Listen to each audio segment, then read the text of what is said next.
The next thing I'm going to do is show you how to add a panel onto a JFrame and show you all the different objects associated with it. So I'm going to go ahead and move the frame code down. I returned it to what we originally had. Just our frame 1 says hello class. What we need to do is for each object that we're going to stick into the panel, we need to create essentially an instance of it. So the first thing I'm going to show you is a JButton, and then it's again creating an instance of an object, or creating an object from a constructor.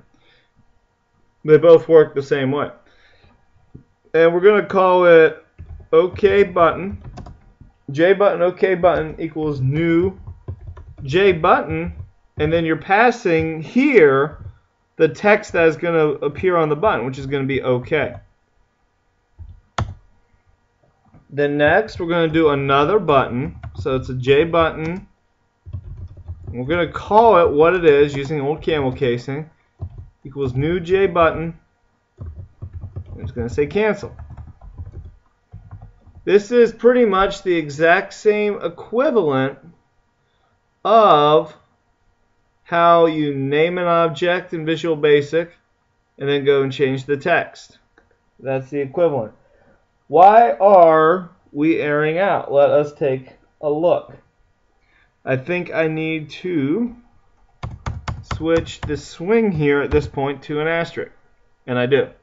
So that way we can import the other graphics that are needed to work with the JPanel. So JButton, we have two buttons. We're going to create then a label, JLabel. Remember, labels text that the program can edit, but the user cannot. And this label is going to say, we'll call it name label equals new JLabel. Enter your name. Very good. We're going to need a text box. Now in Java, these are instead called JTextField. And it's going to say name text field, call it what it is, equals new JTextField. And we can actually leave this blank since they're going to enter their name into this location. Excellent. We're also going to create a couple checkboxes, radio buttons, and a combo box, just to show you what they look like. So J checkbox, bold checkbox equals new J checkbox, and the text beside it's going to be bold. And we're going to do another J checkbox, italicize checkbox equals new J checkbox, and we're going to give them the option to italicize. This is not necessarily going to work. It's just going to show you the different objects. We can make it do, I'll show you one thing that we can make it do when it's all said and done here. J radio button. And this radio button, we're going to have the choice between red or yellow. So red radio button equals new J radio button. And we're going to have the option for red here. And J radio button, yellow radio button equals new J radio button, yellow. Are you getting the pattern? Because there is the pretty apparent pattern here where you have the name of the object. This is where the Java API is the most useful, figuring out the name of the object. Then creating it's not too bad. And finally, we're going to create a J combo box. A combo box is what we call like a drop down where you click, you see one option, but there's a lot of different things to choose from. J combo box, color combo box equals new J combo box. Now there are a lot of options we can have here. And it actually offers us an array of options. So we can create variables and instances of a variable inside of these. So we haven't got to arrays yet, but we'll do a new string. Don't worry about it, just learn the structure. And we can build a string within. Freshman, so I guess it's not color. Guess it's more of a class combo box. So they must be electing for Letterman's jackets or something. Sophomore, and you're a junior, and then like Valadia, you're a big bad senior. Okay, and where did I mistype? Let's take a look. Equals no string. Sophomore, junior, senior. Oh, forgot the end brace. Those are known as braces. There we go. Okay. Now that we did that, I'm trying to figure out where this brace goes to. That's impossible. There we go. Now we need to build a panel to hold all of these. So let's think about it here in Paint a second. This would be like the panel. Or let me do this. This is the whole form. So you're creating a panel within the form that's going to hold everything. And then what we just did was create everything else that's going to go inside of it. So let's go create a panel and add everything into it. So JPanel, if you guessed that, good job. We'll go panel 1 equals new JPanel, and right now no parameters. Oh, forgot a space. There we go. Then it's the process of panel 1, which because that's what we named it, dot add, and then we're adding the different objects from up here. So I'm actually going to add them in a little different order than what we did. So I'll add the name label. And then I'm actually going to copy paste a little bit here because you're getting the pattern. Add, we'll do the name text field. Then we'll add the bold checkbox and the italicized checkbox.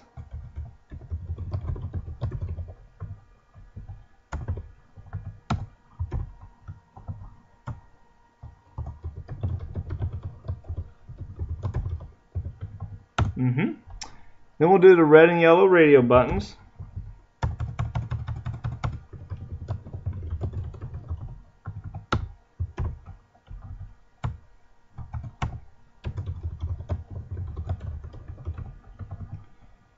Then I'm going to add the combo box, which is class combo box. And then we'll add the OK and cancel button.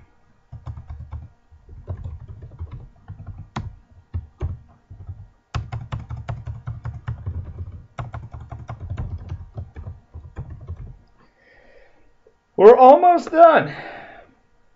What we did, now we have this all inside of a panel. We go back to our form here, and somewhere in here we have to add frame 1 dot add, and we're adding panel 1. So we're adding that entire panel here to the form. In which case, because I think there's going to be a lot of objects on here, I'm going to make the form a little bit bigger. And I'm going to change its location to be up a little higher.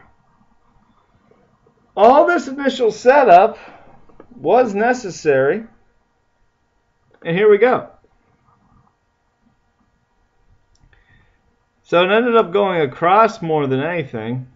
And right now the panel's still pretty fluid because we haven't set size. Enter your name, we need to go back. Okay, so you can see we had a mistake here at the text box. It showed up shrunken. So we just need to go in here and add some space. Let's see if that fixed it.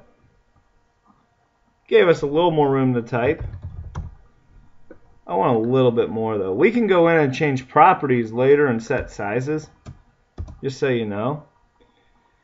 And we're going to, and I'm going to pause and try it real quick, make it where the name entered when you hit OK pops up a simple message box. Please hold. Okay, welcome back. As you can see, it did take a little bit because there were a couple different ways I was experimenting with, and this here seems to be the easiest way. So what we're going to do is we're going to get the information from the text field and have it show up. So for this we need to import three new things. We need to import java.awt.asterisk. Then from that package, we're also going to import an event.actionEvent and import java.awt.event.actionListener. These listen for events is what they do. So they're essentially listening. So what we're going to do is we're going to create a listener for the OK button. And this looks something like this. So we know what button we want to work with. We're still all in the main method here. It's going to be OK button dot add action. Add action listener. And then you're going to set up. Now this is where it is very different. So do pay attention. Add action listener, we're going to say here a new action listener and a set of parentheses. Now, this next thing is going to throw you for a loop. Here at the end I have the right parenthesis and the semicolon. I need to move those, whoops, didn't let me. Move those down a couple lines. And then I'm going to do a left brace here. And then here I'm going to do a right brace, anywhere in between, to seal that up. So this ends action listener for OK button. Just want to make sure I notate that. This is still airing out because I haven't done the next line, which is creating a method within it, public void action performed, and here we create an action event and use the letter E. Then here, and then we create a brace at the end, and then a brace here, and this ends action performed. So that way we're able to keep track of the information. So anytime the OK button is hit, it's going to do whatever code is inside of here. So this is a little bit more complex to set up, but that's okay. Now we're going to bring in the text box information. I want to double check that this works, so please hold. Okay, we're good to go. So this here is going to, we're going to declare a string name equals, now we're pulling it from the name text field, so it's going to be name text field dot get text. Now you see it error out. The error says local variable name text field is accessed from within inner class, needs to be declared a final. So all we have to do is go in front of this name text field declaration. That would be up here. and just put the word final in front of it. Took away the error. And then what's left is for the J option pane dot show message dialog, and we're just going to use this first one, and I'm going to make the first one null and the second one name. So what I did once again was I made a string, set the name text field dot get text equal to the string, had to go up here, add the word final because of how we put it inside the class here, and then JOptionPane.show message dialog, null for the first one, our variable in the second. So when I run it, whatever I type in here will now show up in the message box. That was a lot to cover, but I think we're going to be able to mess with GUI quite a bit and have fun with it.